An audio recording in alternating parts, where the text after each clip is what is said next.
Well, we got our first snowfall in Montana, and it looks like our riding season's starting about a month early. It's the second week in November, and I think we're gonna get out in the mountains in the next couple days and go see how much is stacked up there.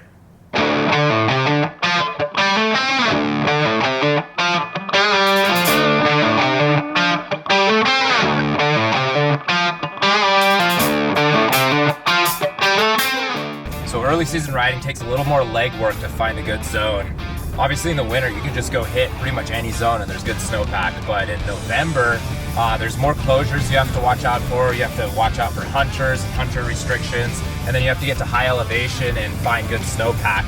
So that's why we're driving up north and hitting this zone, hoping to maximize snow conditions and ride that high elevation stuff and make the best of low snow conditions. If you can hike a zone in the summer and see it, that helps a lot because you can hit zones that are like grassier and have more like willows rather than stumps and rocks.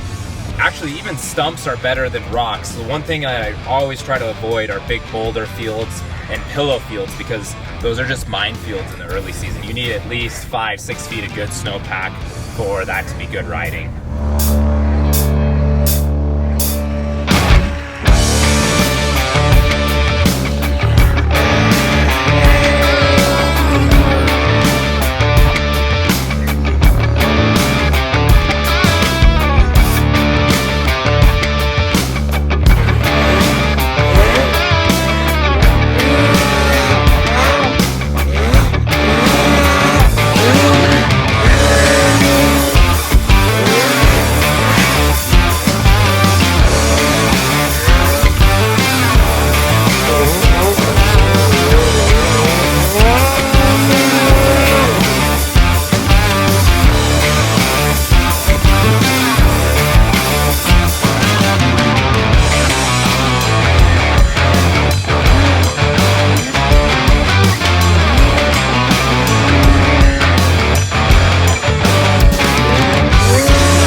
So to try to protect my neck, I'm actually wearing this soft collar, and I brought scissors out here to kind of trim it up and try to make it fit a little bit better and work as good as possible for riding, because chances are I'm gonna have to wear this thing all year and take it pretty easy and just like baby my neck and try to get through this year and then hopefully rehab over the summer and be solid next year.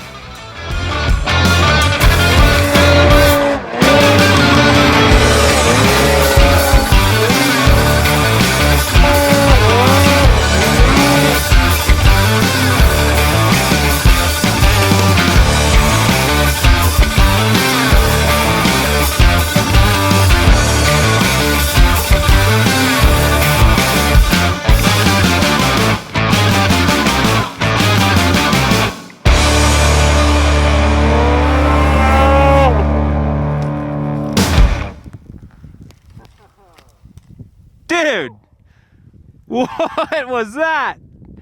That was a sick dismount. Yeah, I'm definitely pushing it a bit. Yeah, one way to learn though. There's almost like no hookup, so it's really hard to actually practice anything that you could like nail last year. Kind of just have to shake the dust off and get ready for some better snow. Yeah, you almost have to expect to be like 30-40% worse than you were at the end of the last year. Yeah.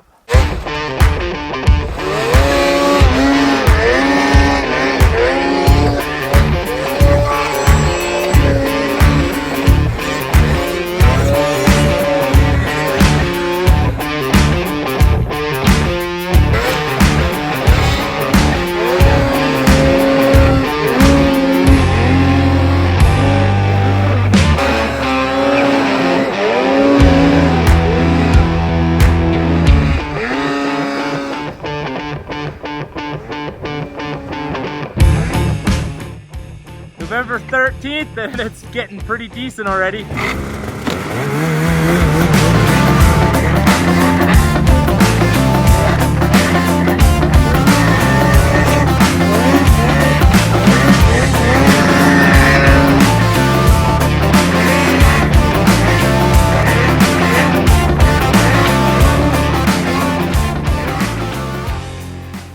So I want to give you guys a few early season riding tips. There's a few things you can do to make it a lot safer and a lot easier to have fun on low snow conditions, and I'm going to go over those with you today.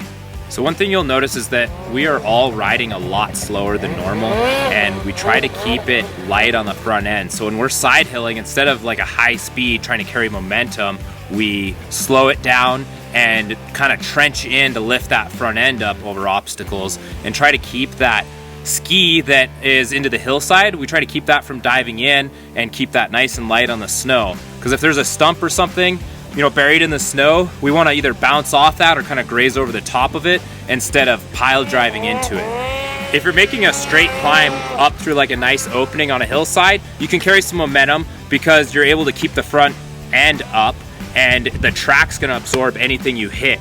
And when you hit something with your track, you have the skid to compress and you can hit something a lot harder without breaking or damaging anything. There's times the ski will have to dig into the snowpack, like when you're doing a downhill U-turn or sometimes during side hills. And when you have to do that, I suggest just taking it slow and going at a speed that's slow enough that if there is something under the snow, you're not gonna bend an A-arm or get thrown over the bars. You know, think about it in your head. Think about like being picky about the slopes you're riding on in order to preserve your A-arms. Your early season's gonna go a lot better. During early season riding, there are a ton of logs you have to get over or navigate around. I'm gonna give you a few tips on how to get over logs in low snow conditions. So as you're coming into a log, you're gonna wanna keep some momentum because as soon as your track gets to where the log's at in the snow, you won't get any traction at all. So you have to carry enough momentum to get over the log onto the other side of it and then regain traction on that other side to keep going. I like to approach a log at a little bit of an angle, so once I get over the top of it, I can land in a side hill and side hill out of it. If you come over a log straight on, you get up over the log no problem, but when you land on the other side, your sled's pointed straight up the hill and you often won't have enough momentum to get traction and continue up the hill. So like I said, during the approach, you want to carry momentum into the log and over the log, but you don't want to spin the track going over the log because your ass end's just gonna slide out and slide down the log.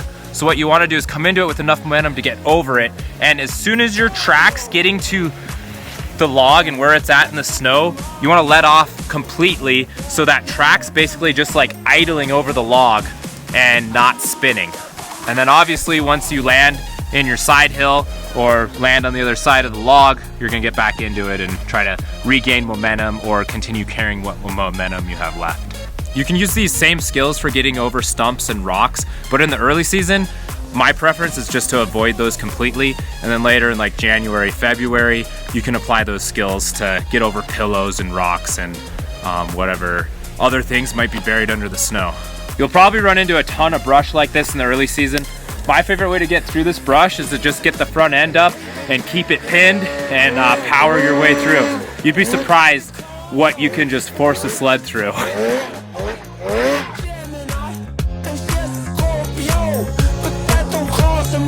When we on the cardio